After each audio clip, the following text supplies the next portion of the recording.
Good morning and welcome to the Unitarian Society of Ridgewood. My name is Sarah Lenzi and I am the minister at this congregation, which has been meeting for 125 years. In the last century and a quarter, this community has nurtured an untold number of spiritual seekers who desired community, not dogma. Generations of USR folks have created a far-reaching circle of embrace that welcomes folks from all walks of life. USR continues to offer, within these walls and beyond them, the kind of love that changes lives. Our mission is nothing less than the transformation of everything by intentionally growing in our minds and spirits and by lovingly working for justice in this world we share. In pursuit of that mission, we make collective commitments to justice for LGBTQ folks, to environmental justice, and to racial justice, and we work to live those commitments in deed, not just words. Last spring, you may remember at our annual meeting, our congregation affirmed the proposed 8th principle, which calls us to accountably dismantle racism in ourselves and in our communities. Our commitment to that principle will be reflected on various levels of congregational activity throughout this year, and you will hear more about that in the weeks to come. If you are new to USR and you would like more information, you can visit our website. The link will be dropped into the chat on Zoom, or you can email aperetti@uuridgewood.org. That will also be in the chat. Again, if you're on Zoom, there'll be a link to a Google form that will connect you to our e-blast. If you are new and here in person in Anderson, you can talk to any of us and we will get you connected. We hope that everyone will remain online for virtual coffee hour and that those of you in here will join us right out here for our outdoor coffee hour. It is so good to be with you this morning. And now I'll invite you to take a deep breath.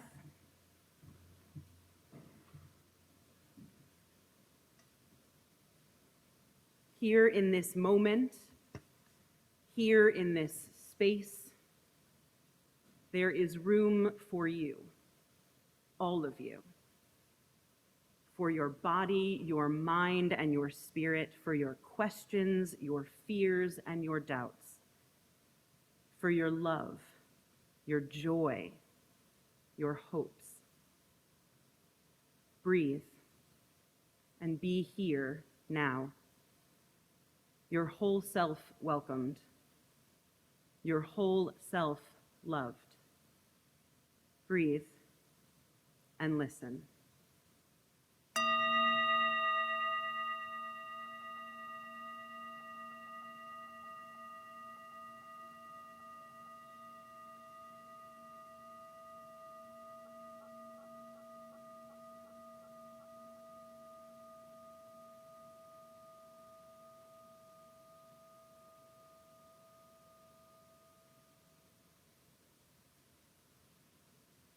Please join me in the words for lighting our chalice. They'll be on the screen. We light this chalice for the light of truth, the warmth of love, and the energy of action as we gather together in the circle of community.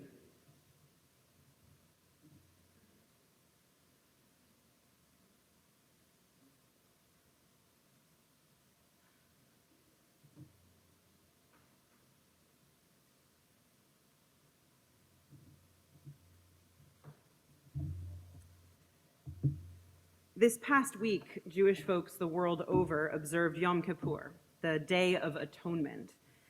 This observance comes at the end of the Days of Awe, which began last week with Rosh Hashanah, the New Year. During the Days of Awe, the book of life is said to be open, and Yom Kippur affords an opportunity to make an apology and possibly to offer forgiveness for wrongs done throughout the year.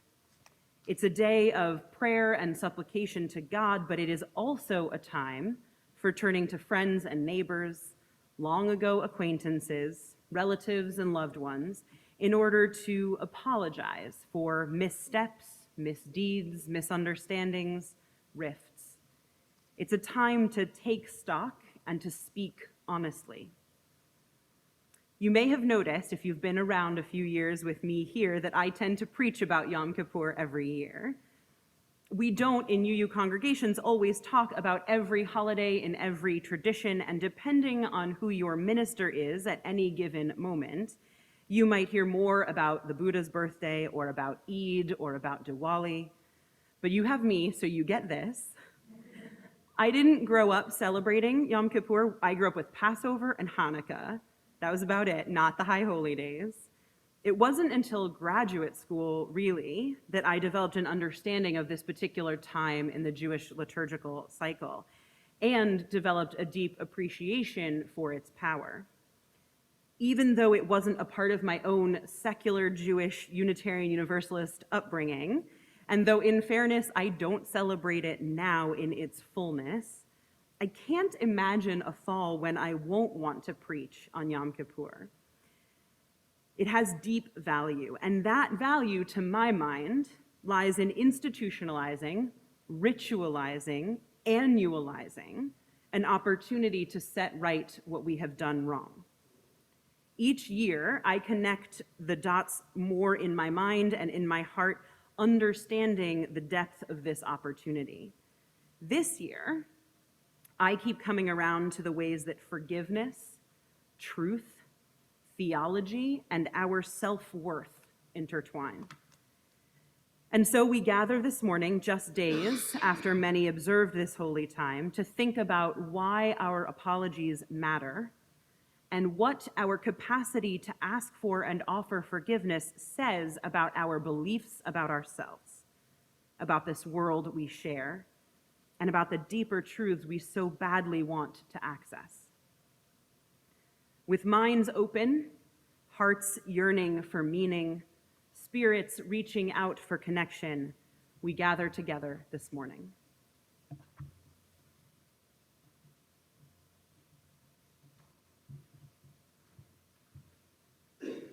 Good morning. My name's Jack Lohr. I am the Vice President of the Unitarian Society of Ridgewood. Wow. It's good to be back with you in person. I have what is called the announcements. Here at USR, we share a vision of a better world, and we share a mission to realize that world, working together to bring justice and dancing together in love. We need all of us, here in person and online, all of our energies and all of our joyous generosity. We only build the beloved community when all of our gifts are engaged. One way we engage is religious education. Children's classes begin next Sunday. If you haven't registered for yourself, your children, your grandchildren, please do. Jean Nemetz is happy to talk with you about what they will be doing. Just contact her. And adults have the Wednesday lecture series and covenant groups starting in October, just to name two options. Please get engaged. Another way to share your gifts is to volunteer as we continue opening and ramp up our work. Whatever your interest, we can get you into the right circle of congregational work. Please contact Reverend Sarah, any board member, or Ann Peretti, and tell them how you want to participate. Finally, we are pleased to share our plate this month with West Bergen Mental Health Care, our area's leading support for mental health of children, families, adults, seniors, and school communities. Now, more than ever, we need the comprehensive mental health services of West Bergen. Please help them provide psychological health and personal growth by your generous giving. Our offering will now be given and gratefully received.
In each of our lives, there are joys and sorrows. One of the central tasks of religious community is to celebrate with one another as we rejoice and to support one another in times of challenge.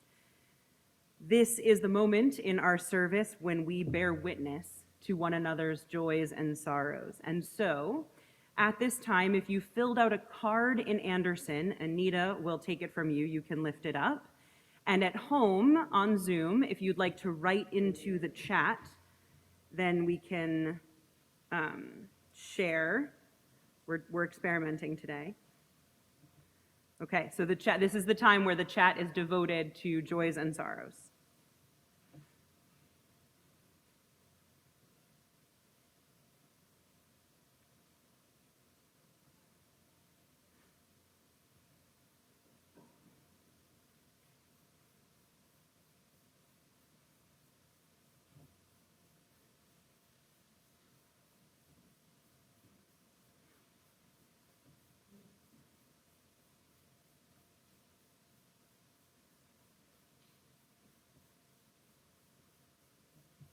We have joy at being able to celebrate, Jan being able to celebrate her father's 97th birthday with him out in California. Thank you. With Carol, we feel sorrow at the death of her beloved cousin Liz after a long illness. We rejoice with Tracy that her mom is with us today.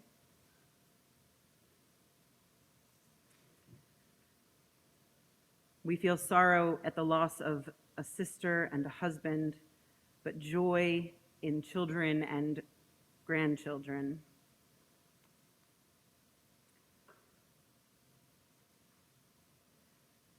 Sorrow at the 1-year anniversary of a brother-in-law's death, John, but joy at joining a sister for the yahrzeit in the synagogue.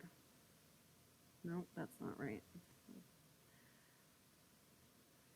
A joy to be back in Anderson, but a sorrow that we are still suffering from the effects of COVID. Happiness to have seen brother and sister after 2 years of being apart. We share Bob's sorrow that his brother Ken died on September 11th, just this past week. Sorrow for Uncle Jay, who lost a leg to diabetes and is recovering. We wish him well. A joy at being back teaching students, and a sorrow over a friend's son who has cancer. Sorrow that a friend still does not believe in the efficacy of vaccines. And sorrow at the loss of a dear friend, Carmen, to COVID.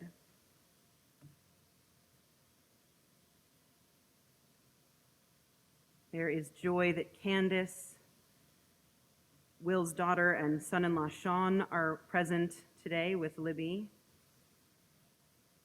Friends are offering support to Bob. Janice and Jimmy will miss Nancy and the friend Augie, and are glad to have known both of these special people. Claude is excited because Mary Alice comes home today. And Libby is grateful to have shared what would have been their daughter's 35th birthday with family and friends. Deanne expresses joy at this perfectly beautiful New Jersey day and to see Anderson alive again.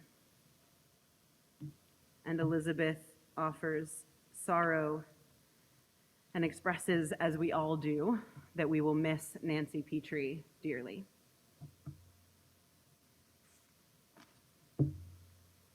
Thank you for sharing the truths of your lives and for holding what was shared by others. We come together now into a time of meditation and prayer. And as we do, We are aware also of the world around us.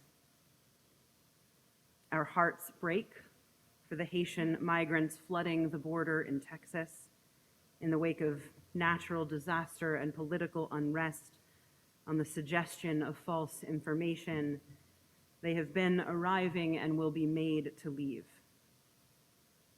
Our hearts break for the displaced, for the refugees, for the migrants around this world who want only somewhere to live, work, and be safe.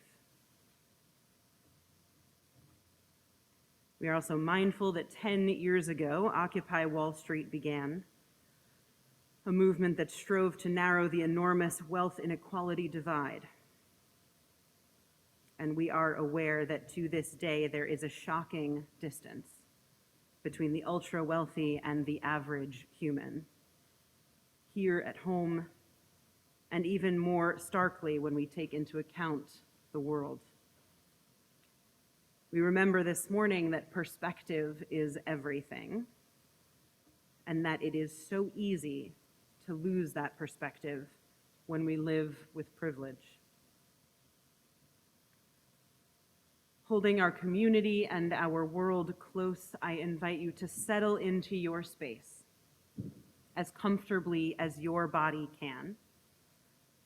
Close your eyes if that works for you.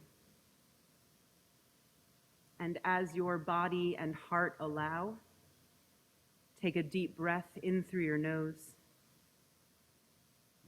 and let it out through your mouth.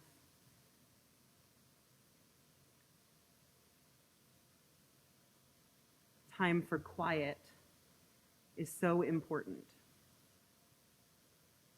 Finding a stillness, a calm in the midst of these lives of ours. Whether we have external pulls on our emotion and time, or whether we tug at ourselves to do more, accomplish more, taking time to simply be in our bodies matters. We do that now together. Still, calm, quiet, listening,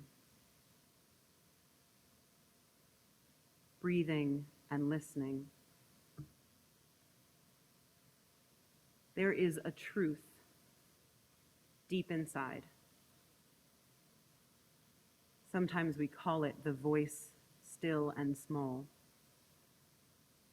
It's not the loud voices that call from without and within, shoulding this way and that way. You should do this. You should be that. This is the voice that whispers in the dark and says, you are perfectly imperfect. You are beautiful. You are loved. Your love is a gift. It's the voice that sometimes announces itself through relationship. It whispers in words, in touch, in meals made and eyes met. You are enough just as you are. You are a miracle of living. Your mistakes can be forgiven. You are not alone. It's the voice we sometimes can't hear, but is always waiting there to remind us you are a wonderment inside and out. You deserve care and gentleness. Your life is to be celebrated. You are a gift. These truths live inside you. Breathe deeply in the silence, in the stillness. Breathe and hear that voice.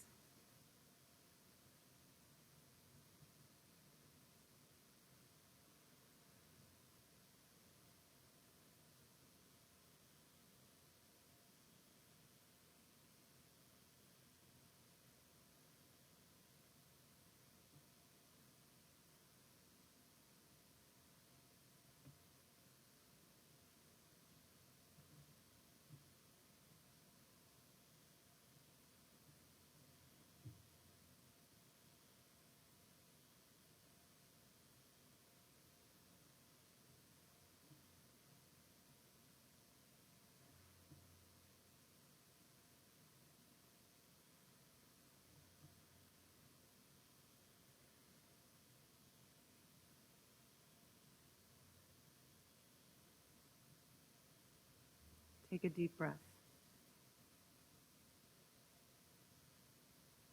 Sometimes we struggle to hear the voice still and small, even when we quiet our bodies and minds. Sometimes the messages of that quiet voice come to us through friends, parents, lovers, if we are willing to hear. And sometimes we are the voice for others. In the days to come, may we listen for the truth deep inside us and also as it is told to us again and again by the world. May we listen for the truth of our own belovedness. May we hear it loud and clear above all else. And then may we speak these truths for others to know, creating around us a network of small voices becoming a roar, building up the world and making it right. So may it be.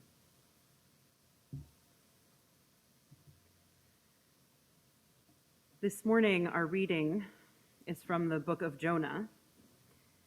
You probably think of Jonah inside the great fish when you hear his name, but the story holds much more. It begins with God calling Jonah to prophecy among the people of Nineveh. And Jonah really, really doesn't want to, and he runs away, which is why he ends up in the belly of that giant fish. And from there, he calls out to God, who then saves him.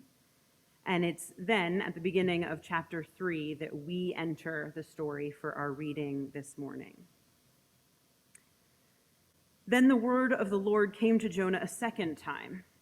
Go to the great city of Nineveh and proclaim to it the message I give you. Jonah obeyed the word of the Lord and went to Nineveh.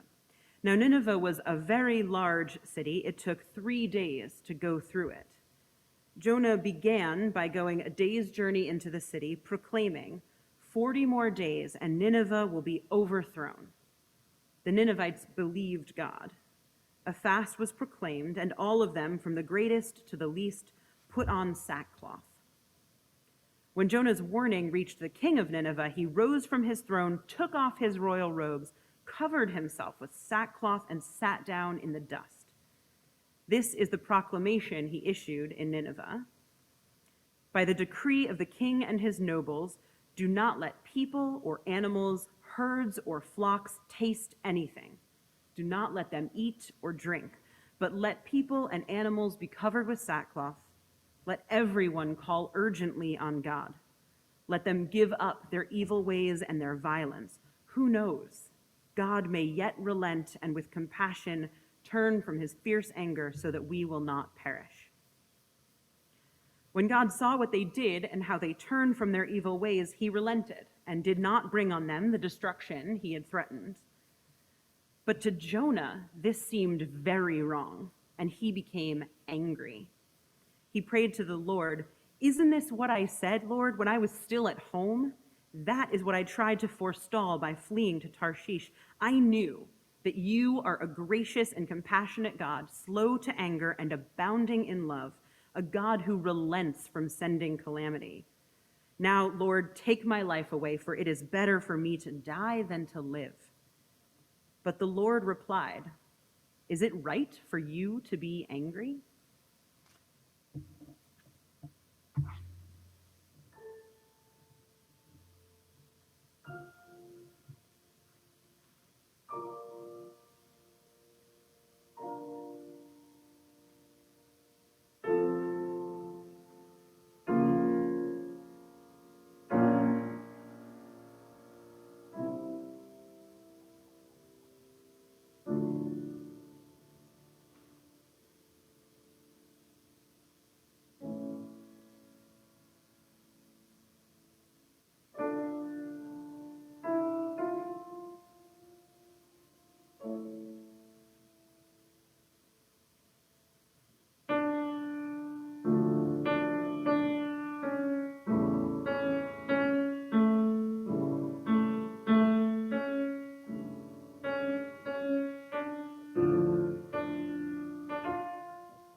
The other day, a friend called me out, gently, sweetly, for apologizing all the time for things that truly require no apology. This is not the first time it's been pointed out to me. Now, to be fair, the apologies being recognized in this feedback aren't the deep and meaningful kind that I try to teach my children to offer when they've transgressed. These are the heartfelt, but somehow lighter ones. We bumped into each other. I'm sorry. I'm standing in a place that you need to get to. I'm sorry. I spoke a need or desire. I'm sorry. Normal human emotions overcame me for a moment and I asked you to listen to them. I'm sorry. Stacked together, the message underneath becomes a bit more worrisome. I'm sorry for taking up emotional or physical space. I'm sorry for needing or wanting things. I'm sorry for making you be patient. I'm sorry for making you take care of me. Now, y'all, I have a pretty healthy ego, actually, and some pretty solid self-esteem after many years of working on it. But in these sorries that I, and I'm guessing many of you, toss off, there is an insidious underbelly of socialization. For myself, I suspect it comes from being socialized as a woman, as someone with a larger body, and maybe even as an empath. As a woman, still lingeringly, I should not be needy or take up space a man might need. As someone with a larger body, I should apologize for the way it infringes on others' space as if they had more of a right to that space than I. As someone raised up to tune in to others' emotions and to use my natural empathy, I shouldn't expect a reciprocity of care. Now, again, I know these are foolish. I don't believe any of those things about myself anymore, but I can't seem to fully kick the sorry habit. I suspect the longer I know someone, the less I apologize because the more I trust our relationship. But in the beginning, or with folks that I don't know overly well, I sorry all over the place. And I keep working on it because I don't need a habit that no longer reflects who I am or what I believe about myself and my own worth. Now, these are a particular kind of sorry, one that is perhaps born of internalized shame. I've shared with you before the distinction between shame and guilt as articulated in Brené Brown's work. Guilt is that bad feeling we get when we have done something wrong. Shame is that bad feeling we get when we think we are foundationally wrong, that something is wrong with us. And that's a really important distinction. The habitual sorries that point to all those deep and sort of awful socializations are, I think, sorries that come from shame, from the belief that something about my being or my living needs to be apologized for. And I'm guessing that many of you suffer from the same habit. And I'd ask you just to observe yourselves this week and see how often you apologize just for being in the world. Or notice if your privileges mean that you don't apologize. But of course, there's another kind of sorry, the kind necessitated by actual moments of guilt. That's the deep and meaningful one that I try to teach my children to make when they've indeed done something wrong. When I was in third grade, a handful of my peers were teasing another, and I piled on, jumped in and on the fun of teasing this classmate. And my recollection is that this escalated so far that the room was evacuated except for the primary players. And the rest of us waited in the hall while the teacher and whoever else had arrived at the commotion set things right and we could go back to learning. But by the time I got home that night, I was a total wreck. I told my mother what I'd done as the tears streamed down my face, and my mother's answer to me was to take that feeling of guilt and do two things. The first was to do better, right? Take that feeling and let it teach me about right and wrong, about what kind of behavior I was willing to engage in. And the second was to call my classmate and apologize, to atone. But this meant something very specific. It meant you can cry while you're doing it, but you can't make it about you. You can apologize, and maybe you can even explain, but you can't try to excuse. You did a wrong thing. You have to tell the truth, own your mistake, and make it right however you can. Now, she didn't use those words exactly. My mother's not that effusive, but the lesson was there. And it's the kind of apology I try to tell my kids to make. Say I'm sorry and describe exactly the thing you did that was wrong. Ask if there's something you can do to make it up, and then commit to better action in the future. And finally, give the other party the opportunity to choose to forgive or not forgive you. And that last piece matters and is very hard. Some time ago, someone, and I promise if I could remember who it was, I would tell you who it was, but someone pointed out to me that the word atonement can break down into at-one-ment. It's a bit of wordplay in English that offers some insight into why apologies, atonement, matter so much. That feeling of disconnect, that painful feeling we get when we've transgressed, erred, hurt another person, it detaches us from ourselves, from who we think we are, as well as from whomever we have harmed. We aren't at one anymore with the world, with our own being, with others, and what brings us back, what offers a chance at reconnection, wholeness, oneness, is heartfelt, honest, truth-telling apologies and the forgiveness that might come. One of the hardest things is accepting that when we apologize, we do so knowing that we may not be forgiven. Honestly, I tend to forget the other part of Jonah's story, the part we heard this morning. The great fish is the flashy, fun part. But the other stuff, that's where the deep meaning is. God instructs Jonah to go and prophesy to the people of Nineveh to tell them that because of their wretchedness, God is going to destroy them, their whole town. God makes a lot of threats like this in the Hebrew scriptures. Jonah avoids it until he can't anymore because of the whole fish belly thing. And then he makes his way to the town and he tells them what God is threatening. He shouts through the streets to warn them. And they repent.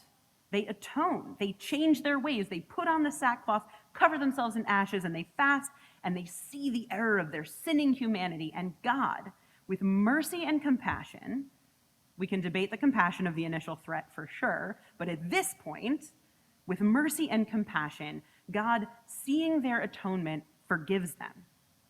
You can see why it's a Yom Kippur text. And you would think that Jonah would be delighted to have been part of saving this community. His words convinced them to be better. But Jonah is flat out mad as hell. Jonah is mad at God for asking him to go and promise destruction because Jonah tells God he absolutely knew that God would go soft. Why should I be the heavy, Jonah wants to know, when we both know you're not going to follow through? And why shouldn't you follow through? If these people are bad, why give them a chance to repent and change? Jonah nurses all this anger at God for having the gall to forgive, at the people for repenting, and maybe Jonah feels shame for his initial refusal to participate. Maybe his anger stems from feeling that he was made to play the fool. Whichever way you look at it, Jonah embodies this thing that we humans do, where we hold on to our anger. We don't want to let it go. We make that anger our friend, even in the face of repentance and apology. How many of us are holding something from way back? How many of us can't quite move past that thing our erstwhile friend said or that estranged relative did? Jonah gets some deep satisfaction from holding on. And I've been reading and rereading, trying to understand why. Because I know I've done this. I know we all have. We find it so easy and satisfying to hold that self-righteous anger tight. It feeds something, maybe something horrible, inside us. This year I've been considering what it is that Jonah accuses God of and how God answers him. So Jonah's mad at God for going back on his word. But more than that, I think what's going on is that Jonah reads into God's threat the concept of shame. The people are bad, fundamentally bad, and deserve punishment, and he can't understand why God is allowing atonement. But God explains through a godly, miraculous creation of a plant and then the withering of that plant. God explains to Jonah that God's forgiveness comes because God cares about the city of Nineveh. And so God says this to Jonah, who's weeping over this plant that grew up overnight and then withered down. God says, "You've been concerned about this plant, though you did not tend it or make it grow.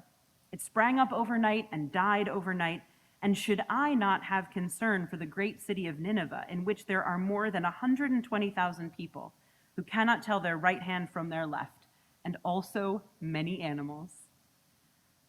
God is making the point that we can't nurture a thing, cultivate it, create it, pour ourselves into it, and then walk away from its outcome.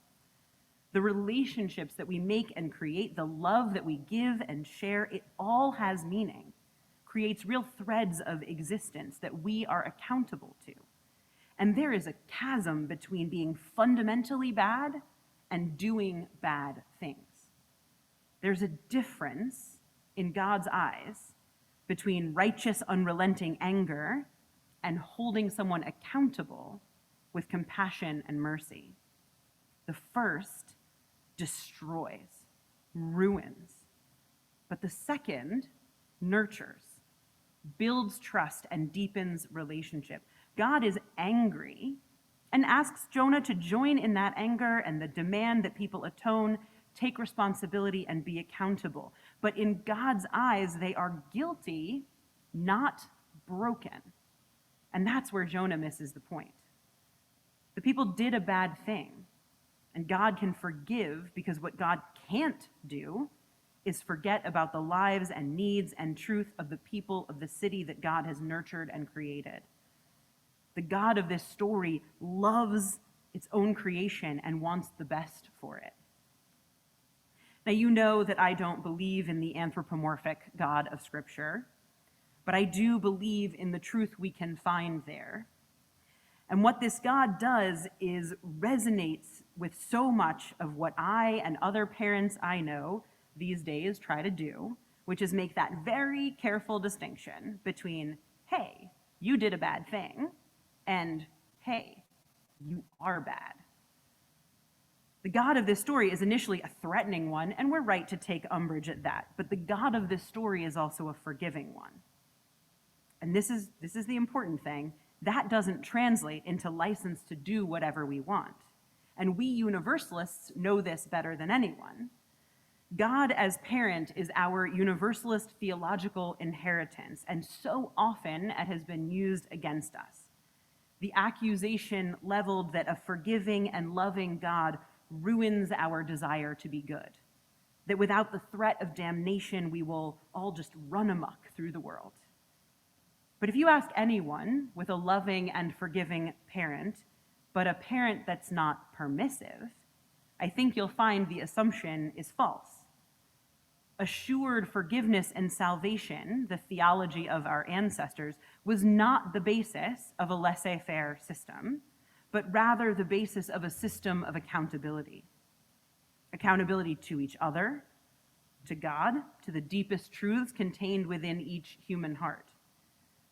Jonah's God doesn't ask the people to feel shame. This God asks for a guilt-driven atonement so that once more, the city and its people might be at one with each other. And that's what's asked at Yom Kippur, but also more generally if we take our universalism seriously. Not permissiveness with each other or blind acceptance of egregious systems of oppression, but the very real and deeply human act of apologizing, asking forgiveness, taking responsibility, and doing better in our individual relationships. What we don't learn in the story of Jonah is how it felt to God to be able to offer forgiveness, to offer that mercy. The other day I was driving my kids to school, and I did something, and if I'm honest, it was probably that I cursed a blue streak at another driver. And then I apologized to my children, and one of the twins said, "It's okay, Mama." And I met his eyes in the mirror, and I said, "Thanks, buddy." And the smile that came over his face taught me something new. In this tiny and almost insignificant moment of transgression and apology, my most empathetic little one found clear joy in being able to absolve me, of reconnecting me and me to him by accepting my apology. Now, for sure, there are things in this life for which no apology can feel sufficient, and for which perhaps forgiveness cannot be given human to human. But in the course of many of our lives, the asking for and offering of forgiveness won't be for insurmountable major injuries. And if we can do that work not only of atonement, but also of acceptance of another's atonement, there is a new kind of peace that comes, a kind of oneness. It was such a small moment, but I keep thinking about it. Whatever satisfaction, however real, Jonah got from his self-righteousness and his anger, we get from our self-righteousness and anger, we might find that we get a deeper measure of satisfaction and calm if we can find our way to emulating the God of this story instead. Because it isn't just the one who has offended who feels disconnected and feels pain. The one who nurses anger, who holds on to the negative feeling, however righteous they might know that anger to be, that one also creates a separation, a disconnect. Jonah is so angry, he tells God that he wishes he was dead. His pain is so evident. And we never learn if he can forgive Nineveh or forgive his God. We never learn if he can forgive himself or let go of the past. On all sides of the equation of transgression and misstep is pain. And I truly believe this is because most of us want to be good, want to feel connected in the most basic ways. We want to belong to ourselves, to each other, to the communities we create. We want to make the right choice, the one that harms the least. In spite of everything, and there's a lot out there, in spite of everything, I still believe this about human nature. Yes, things get in the way. We get socialized in certain ways. Life throws us tragedies and twists and turns on our journey that have us leaning hard into self-righteousness. But fundamentally, I believe we have a desire to be part of something true and right and good. And we desire, to the very core of our being, to know that we are okay in this world, that we're enough and loved, and that we have a community of people to call home. Some folks hear that reassurance in their relationship with their God. Some of us are lucky enough to hear it from parents, and others of us find it as we build families of the heart, networks of the Spirit. Feeling at home in the world does not require a belief in God. We know that. But it does require a belief in human connection, nurtured with care and time, built with a commitment to honesty, responsibility, mutuality, atonement, and forgiveness. And of course, there is one last piece to Yom Kippur, to belonging, to human connection.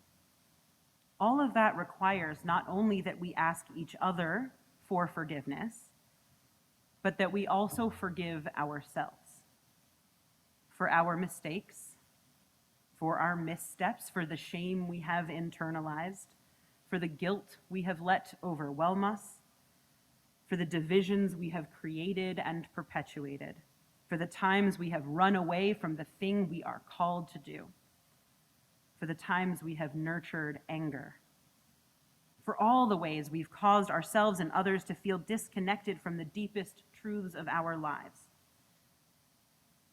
Forgiving ourselves can at times be the hardest of all, because doing so demands that we know deep in our bones that we are worth forgiving. And we are. You are. That still small voice isn't wrong. Our lives and our love are a gift. We are enough and we are loved. We can be and we are forgiven. Acknowledging this need for atonement and forgiveness, I'm going to ask you to join this morning in our sort of hymn for the morning. We can't sing here in Anderson, so folks in Anderson, I'm going to invite you to speak the words with me. If you're at home and you know this one and you'd like to sing, you can. The way this one works is that I say a phrase, and then you'll repeat, not the phrase, you'll say, "We forgive ourselves and each other. We begin again in love." It will hopefully sound familiar, and Ron will play. So as we come into this ritualized moment, I'm going to ask you to take a deep breath. I want you to bring yourself right here, right now, and consider the past year. Hold loosely in your grasp anything that you are not letting go of, anything that you feel guilty over, anything that cries out for apology and forgiveness, for atonement.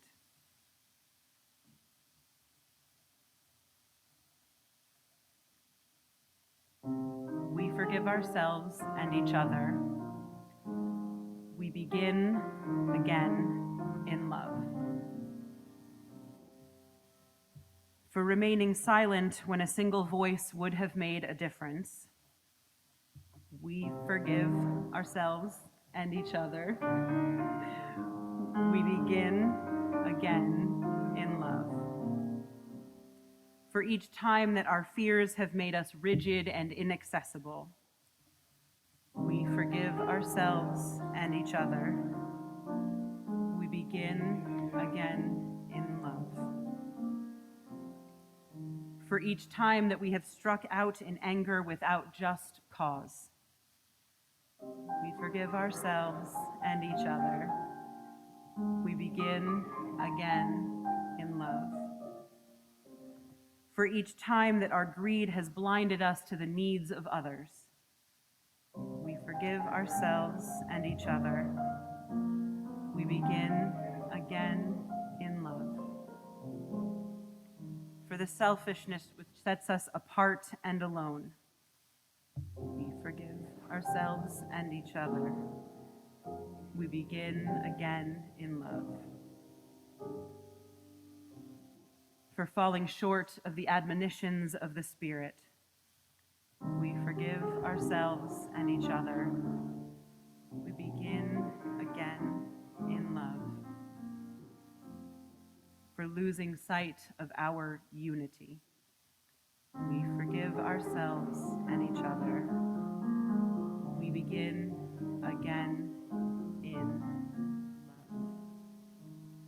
For those and for so many acts, both evident and subtle, which have fueled the illusion of separateness, we forgive ourselves and each other.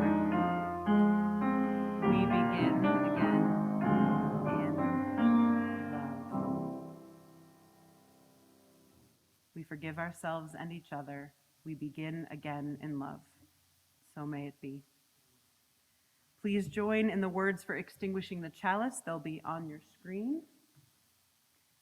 We extinguish the flame, but may the light of truth, the warmth of love, and the energy of action burn bright in our hearts until we are together again.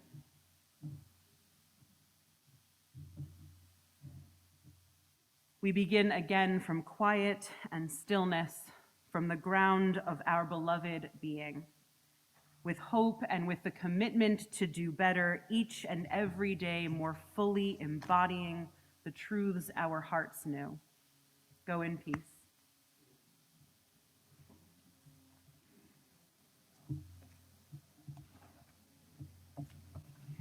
If you're with us on Zoom, please stay, and the breakout rooms will be created shortly. For those of you here with us in Anderson, just out those doors, coffee hour awaits. Thank you.